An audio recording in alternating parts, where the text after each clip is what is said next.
àáfà mi ò lè sá fún yín ilẹ̀ yorùbá pátápátá kí gbogbo yín kẹ́ ẹ kó sínú ra yín kẹ́ ẹ di ẹyọ kan kí Allah kó pẹ̀lú yín àti muhammadu kó pẹ̀lú yín a ò lè sá fún yín láéláé. ms bàbá níbo lọ ń sá lọ ms ọ gbọ́dọ̀ sá ó mọ dá mi lóhùn lọ ni kò tí clear. àkọ́kọ́ ms bàbá èmi ò sọ̀rọ̀ nítorí pé kó lè di mùsùlùmí o kí irọ́ rẹ̀ ó lè jà kí ó dẹ̀ yé gbogbo ayé pé irọ́ ni challenge yìí ò rí dáhùn ms bàbá ò rí dáhùn gbé ìfẹ́ lòmíì ẹjọ́ torí ọlọ́run ẹjẹ́ àjọ lọ sínú chat gpt nísìn. Oya, what is Elédùmarè in Arabic and other languages? ChatGPT no.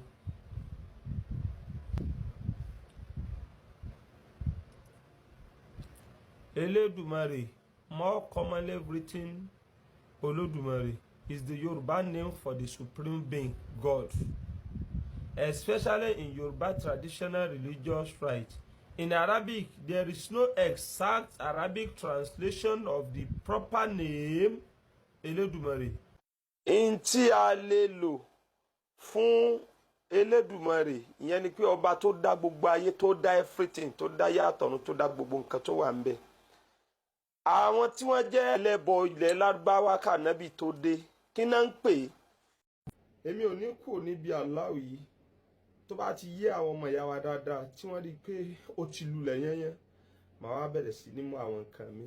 àáfà mi ò lè sá fún yín mo ti sọ lọ́pọ̀lọpọ̀ ọgbà wípé gbogbo àwọn àáfà ilẹ̀ yorùbá pátápátá kí gbogbo yín kẹ́ ẹ kó sínú ra yín kẹ́ ẹ di ẹyọ kan kí Allah kó pẹ̀lú yín àti muhammadu kó pẹ̀lú yín a ò lè sá fún yín láéláé. We came prepared torí wípé nǹkan tá a gbé dání òdodo ni. mo ti ṣàlàyé ọmọ kékeré ọmọ ọdún mẹ́wàá ọmọ ọdún mẹ́sàn-án àlàyé mi ó ti yé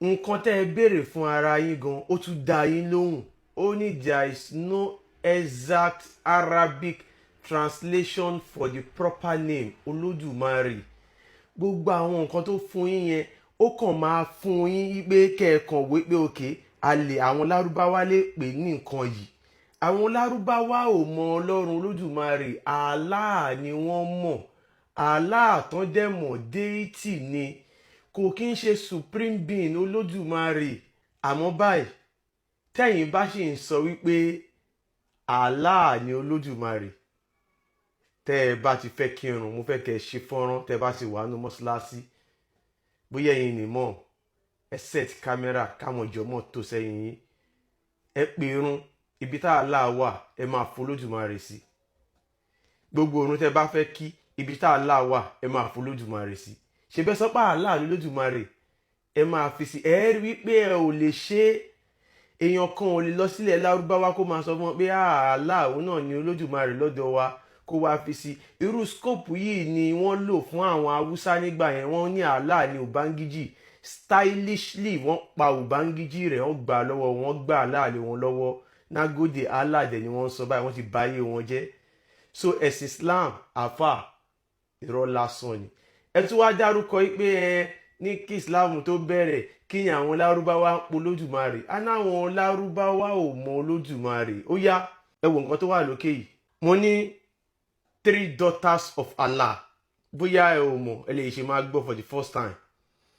The 3 daughters of Allah in pre-Islamic Arabian cultures are Allat, Al-Uzza, and Al-Manat. Allat, Al-Uzza, Al-Manat ni ọmọ mẹ́ta Allah. Ṣolódùmarè ní Allat, Al-Manat àti Al-Uzza. Ó tún lè máa yé yín ẹ jẹ́ kí n wá bá yín béèrè 3 daughters of Olódùmarè. Ó ní Olódùmarè has no children. Báyìí sí àfà ṣé kan náà ni Allah àti Olódùmarè.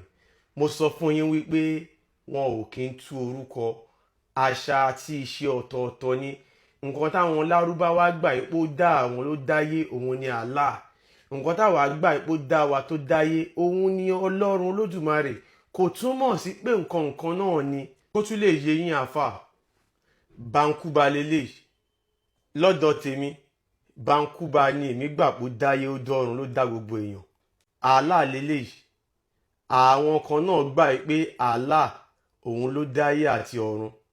Ọ̀nà tí Bankuba gbà tó fi dáyé, Bankuba kan lanu ó pọ̀ gbogbo àwọn èèyàn àti ó kàn pọ̀ wọ́n lẹ̀ ní ó dẹ̀ dáyé, ó dá everything bí Bankuba ṣe dáyé nìyẹn. Allah ó ní òun lo ọjọ́ 7, òun dá Adam, òun yọ Hawa láti Adam. Ṣé ẹ rí pé ó yàtọ̀? Ìbéèrè mi sì ni wípé ṣáwọn nǹkan méjèèjì yìí ṣé nǹkan náà ni wọ́n? Bó tilẹ̀ jẹ́ pé àwọn kan gbà pé léyìí ló dáyé ó dọ́run, àwọn kan tún gbà pé léyìí náà ó dáyé ló dọ́run. Wọn ò kì í ṣe nǹkan náà, bó ṣe jẹ́ nìyẹn àfà. Allah ṣìgìdì tí àwọn ọmọ Lárúbáwá ń bọ ni. Mi ò fẹ́ kí fọ́nrán yìí gùn. Tẹ́ ẹ bá lọ wo Quran, àìmọye ibi lẹ ti máa rí níbi tí Allah ti ń pàṣẹ fún àwọn ọmọlẹ́yìn àwọn mùsùlùmí pé ẹ máa pààyàn, ẹ máa gé wọn lọ́rùn, ẹ máa gé wọn lọ́wọ́. Ọlọ́run Olódùmarè tiwa kò sọ bẹ́ẹ̀, ọ̀tọ̀ọ̀tọ̀ ni. Ẹ má fi kú oorun. Allah ìgbèkùn ni, òkùnkùn ni. Ọlọ́run Olódùmarè ìmọ́lẹ̀ ni. Ó yàtọ̀ síra wọn. Àfà, ẹ jí ẹ má sùn. Èmi gan ò ṣe léyìí fún yín pé bóyá kẹ́ ẹ bá lè fi ẹ̀sìn Islam múlẹ̀. Torí àwọn tó bá ń jẹ nídìí Islam wọn lè fi Islam múlẹ̀ láéláé. A máa ṣe léyìí nítorí àwọn ọmọ lẹ́yìn yín tẹ́ dè mọ́lẹ̀ kan lè jí wípé inú gbèkùn ibẹ̀ ni wọ́n wà. Ẹ̀sìn Islam láti òkè délẹ̀ irọ́ lásán ni. Òfo ọjọ́ kejì ọjà. Ẹ̀yin tèmi, ẹ padà lọ sílé yín. Nǹkan tí wọ́n bá ń ṣe nílé yín òun ni kẹ́ ẹ lọ máa bá wọn ṣe. Ibẹ̀ gangan ni agbára yín wà. Wọ́n fẹ́ tàn yín, wọ́n fẹ́ gba nǹkan yìí lọ́wọ́ yín kí wọ́n pààrọ̀ ẹ̀ pẹ̀lú Allah tí ó lè ṣe nǹkan kan, tí ò lágbára kankan. Ẹ má gọra yín o. Allah kò kì í ṣọlọ́run Olódùmarè, èrè lásán ni. Paracetamol 10 naira ó lágbára ju Allah lọ. Mo sọ yìí mo dúró, ó dìgbà.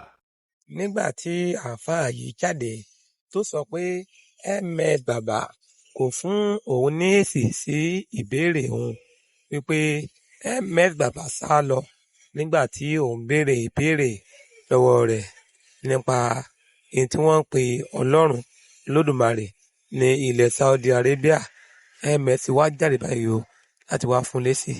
Òun náà lẹ́gbọ́n yẹn. Ṣé ẹ ti rí i pé MS Baba ó ti padà fi ojú àáfàá náà gbolẹ̀, torí pé àáfàá yìí kò sí nǹkan tó fẹ́ sọ mọ́.